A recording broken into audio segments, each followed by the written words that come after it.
Earphone में गाना सुनते वक्त अगर खुद भी गाओ तो ऐसा लगता है दुनिया में मुझसे बड़ा सिंगर कोई नहीं है।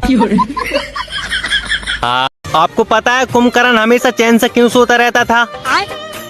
क्योंकि उस समय फोन नहीं था ना, नहीं तो वो भी रात भर ऑनलाइन रहता। हाँ, अगर कोई लड़का आपको पसंद करता है तो अपने आप को हीरोइन मत समझो। ये सबको पसंद करते हैं, लड़कों में बीमारी होती है। हाँ गाइस, दारू पीने के दो तरीके। देख कितनी गौर से देख रहा है, देख। मुझे पता था तू जरूर पीता होगा साले। शकल ने धोखा दे दिया साहब, वरना हम भी आज किसी के बाबू सोना होते।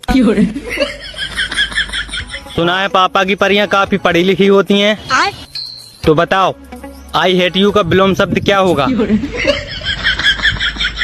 गाइस, दारू कभी एक्सपायर नहीं होती, बस पीने वाला एक्सपायर हो जाता है। हाँ।